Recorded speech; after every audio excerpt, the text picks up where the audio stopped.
Déclaration de la CAP Côte d'Ivoire relative à la radiation du président Tidiane Thiam de la liste électorale.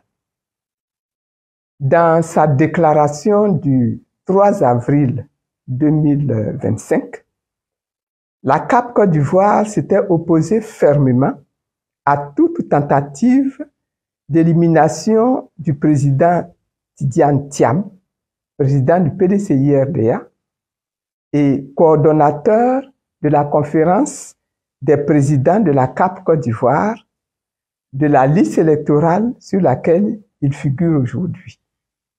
En effet, pendant plusieurs mois, on a assisté à des attaques en règle dirigées contre le président Tidiane Thiam, président du PDCI-RDA, notamment sur sa légitimité à être président de son parti et partant sur sa capacité à représenter le PDCI-RDA à l'élection présidentielle d'octobre 2025. L'idée première de faire croire que le président Tidiane Thiam n'était pas ivoirien ayant échoué, les mains obscures derrière ce plan se sont rabattues sur le problème de naturalisation. Le but cynique ici était d'essayer de s'appuyer sur des dispositions de la loi pour exclure le président Tidiane Thiam, qui vient d'être plébiscité à 99,50% par son parti pour la compétition électorale d'octobre 2025.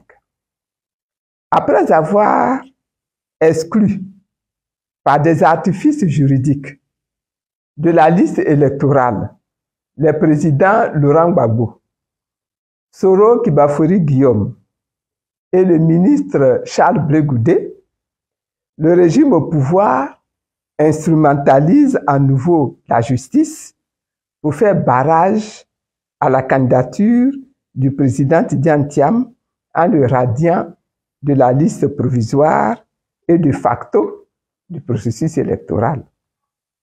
La CAP Côte d'Ivoire dénonce ces dérives autoritaires, dont le but ultime est d'éliminer des candidats en capacité de battre le candidat du pouvoir, quel qu'il soit. Malgré les déclarations, les communiqués de presse et les débats sur les multiples problèmes du processus électoral, notamment sur les incongruités de la liste provisoire et les insuffisances de la CEI, le pouvoir s'apprête aujourd'hui, à travers l'exclusion du président Thiam, à faire un passage en force pour organiser des élections avec des adversaires choisis en vue de se déclarer vainqueur au premier tour à l'élection présidentielle au soir du 25 octobre 2025.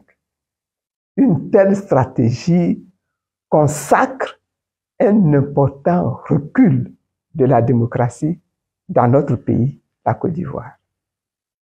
La CAP Côte d'Ivoire dénonce avec énergie cette situation ainsi que la mainmise du gouvernement sur le processus électoral, toute chose qui met à mal la cohésion et la paix dans notre pays. La CAP Côte d'Ivoire exige, premièrement, le maintien sans condition et sans délai du président Tidiane Thiam, président du PDCI-RDA, coordonnateur de la conférence des présidents de la CAP Côte d'Ivoire sur la liste électorale. Sa radiation étant une décision juridico-politique unique. Deuxièmement, l'ouverture urgente du dialogue politique avec toutes les parties prenantes aux élections. Troisièmement, la dissolution de la CEI actuelle et la mise en place d'un nouvel organe pour l'organisation des élections. Quatrièmement, l'audit de la liste électorale. Cinquièmement, l'organisation d'une révision de la liste électorale en 2025, avant les échéances électorales conformément aux dispositions légales en vigueur. Sixièmement, la réinscription sur la liste électorale des présidents Laurent Gbagbo, du Premier ministre Soro Kibafori Guillaume et du ministre Charles Blegoudi. Septièmement, l'instauration d'un climat apaisé, pouvant favoriser des élections crédibles, transparentes, équitables et sans violence d'aucune sorte. La CAP Côte d'Ivoire lance un appel à l'ensemble des militants et militantes de leurs partis respectifs, aux forces vives de la nation épris de paix, de se mobiliser en vue de préserver les acquis démocratiques dans notre pays. Fait à Abidjan le 23 avril 2025 pour la CAP Côte d'Ivoire. Je vous remercie.